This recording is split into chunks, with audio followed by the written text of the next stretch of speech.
मित्रों, मैं सुभाष शर्मा आज आप लोगों के समक्ष एक ऐसे व्यक्ति के बारे में बताने आया हूं जिनको न केवल बिहार जानता है बल्कि देश के लोग भी जानते हैं। इनके विकास की गाथा और इनके विकास का जो कहानी है देश में केंद्र सरकार भी नकल करती है।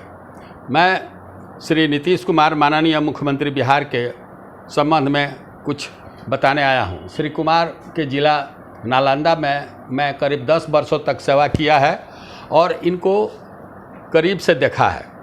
यह फिर जब समता पार्टी का निर्माण हो रहा था उस समय स्वर्गीय मिथिलेश बाबू तथा स्वर्गीय DN साहा साहब जो पुलिस सेवा से रिटायर होकर के समता पार्टी ज्वाइन किए थे, उनके साथ SK पुरी में, श्री कृष्णापुरी में मैं इनके सभा में जाता था, इनको अध्ययन करता था। चूँकि इनके गृह जिला में मैं काम किया हूं और इनके कुछ शुरू के मीटिंग में मैं गया आया हूं, इसलिए मैं इनको थोड़ा नज़दीक से देखा है और जो मेरा अनुभव है मैं आप लोगों से शेयर करना चाहता हूं। श्री नीतीश कुमार के बारे में कहने से सभी आदमी परहेज करता है और मैं ही बहुत परहेज कर रहा था। मैं सोच रहा था कि इनका जो शुरुआती राजनीतिक जीवन था जिसके बारे में किसी को नहीं बताऊं, लेकिन मुझसे रहा नहीं गया और मैं अपने अनुभव और इनके बारे में जो मैंने अध्ययन किया है आप लोगों से आज शेयर कर रहा हूं। वो एक अलेक्जेंडर पोप लेखक था, नोवेलिस्ट था। उसने लिखा है कि fools rush in where angels our god fear to tread. इसका मतलब ये हुआ कि जो अनजान रास्ता है, बड़े लोगों के बारे में जो बात करता है वहाँ मूर्ख बात कर लेता है, लेकिन वहाँ भगवान भी तथा जो फरिश्ते हैं वो भी उस रास्ते पर जाना पसंद नहीं करते हैं। इसलिए मैं हिम्मत जुटा करके आज इनके बारे में बताने आया हूँ। हालांकि श्री नीतीश तथा इनके अन्य जो कंटेम्प्ररी थे उनका राजनीतिक जीवन जब प्रकाश नारायण के आंदोलन में से पैदा हुआ। ये लोग संघर्ष करते थे। श्री जयप्रकाश नारायण का टोटल रिवोल्यूशन यानी जो फंडामेंटल चेंज वो करना चाहते थे उसके समर्थक थे। अतः इन लोगों का जो उद्भव हुआ राजनीति में उस समाजवाद के लेकर के हुआ और सामाजिक न्याय के लेकर के हुआ। श्री कुमार का HP की घर कल्याणपुर चंडी थाना में पड़ता है। चंडी थाना हरनौत के बॉर्डर पर है, नालंदा जिले में पड़ता है। परंतु इनका जो राजनीतिक सफ़र शुरू हुआ वो जयप्रकाश नारायण के आंदोलन से ही शुरू हुआ था। जब मैं वहाँ सेवा काल में था तो प्रोफेसर सिद्धेश्वर बाबू जो ग्राम उत्तरा के थे और मेरे मित्र थे, उनसे मैं सुनता था तथा उन लोग बताते थे कि एक नया लड़का नीतीश कुमार करके जो इंजीनियरिंग का अच्छा खासा करियर छोड़ करके राजनीति में प्रवेश किया है और पटना में जयप्रकाश नारायण के जो आंदोलन है उसका नेतृत्व किया है। नालंदा के लोग भी इनके पॉलिटिक्स में आने का स्वागत किया। इनके पॉलिटिक्स में आने के समय उस समय डॉक्टर रामराज सिंह, रामस्वरूप बाबू, लाल सिंह त्यागी जैसे बहुत बड़े बड़े नेता थे और बिहार के जितने ज़िले थे उस सभी ज़िलों में नालंदा उस समय विकसित था। आलू के उत्पादन में तो देश में 1 नंबर का था। फिर नालंदा एक ऐसा ज़िला था जिसमें बिजली की आपूर्ति बराबर होती रहती थी। डॉक्टर रामराज सिंह ने एक शिक्षा विभाग में आमूल-चूल परिवर्तन किया।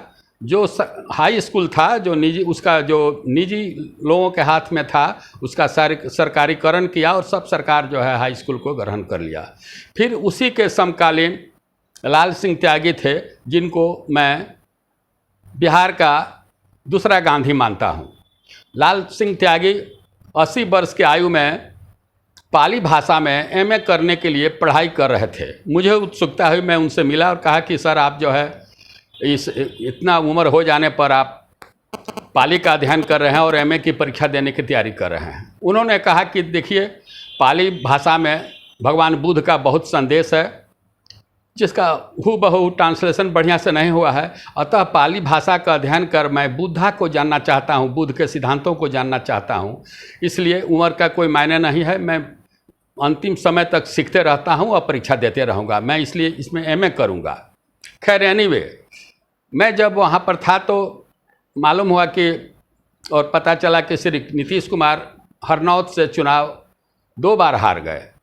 एक बार भोला बाबू से हार गए, दूसरा जो है विजेंद्र प्रसाद यादव थे उनसे हार गए। इनके हार से नालंदा जिला में लोगों को उत्सुकता थी और बिहार के लोग भी जानना चाहते थे कि इतना निस्वार्थ सेवा करने वाला कर्मठ व्यक्ति कैसे हार गया। प्रोफेसर सिद्धेश्वर बाबू ने मुझे बताया कि इनके हार का 2-3 कारण है।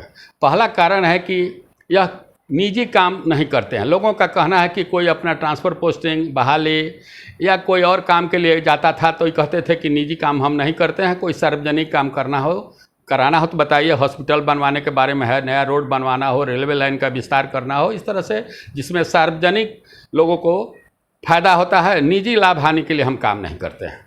दूसरा, इनके बारे में यह संवाद था कि और ख़ास करके कुछ लोग दुखी भी थे कि ये अपने जात के लोगों को नहीं काम करते हैं, अन्य जात का भी करते हैं, अपने जात का जैसे सामाजिक काम करते हैं, इसलिए जात का भेदभाव नहीं करते थे। जबकि इन्हीं के समकक्ष लोग अपने अपने जात को आगे बढ़ा रहा था, उन लोगों को सब जगह प्रश्रय दे रहा था। इससे इनके जात के लोग भी, जो 3-4 वैराइटीज का है, कोई इनको वोट नहीं दिया, इसलिए ये चुनाव हार गए। इसके बाद इनका समता पार्टी का गठन हुआ। समता पार्टी में मिथिलेश बाबू और लोग भी बहुत आदमी थे, मुख्यमंत्री बने और बिहार का विकास शुरू हुआ। इनके द्वारा बिहार का जो विकास 15-16 साल में किया गया वह देश के किसी अन्य प्रांत में नहीं हुआ। बीमार देश बिहार था, अविकसित था, सड़कें नहीं थी। इन्होंने एक से एक सड़क बनवाया और बिहार में पटना में आने के लिए बिहार के सुदूर इलाके से 3 घंटा 4 घंटा में पहुंचने का जो इनकी योजना थी वो पूरी हो गई। यहाँ पर इन्होंने बड़का बड़का संस्थान बनवाया, जैसे म्यूजियम बना, ज्ञान भवन बना, बापू भवन बनने जा रहा है।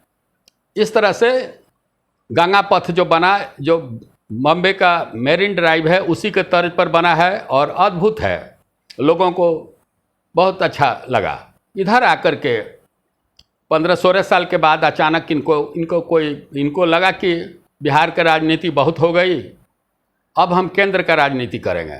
इन्होंने राजद के साथ सरकार बनाया है और अपने को भाजपा से आधिपत्य से, अधीनता से मुक्त कर लिया है।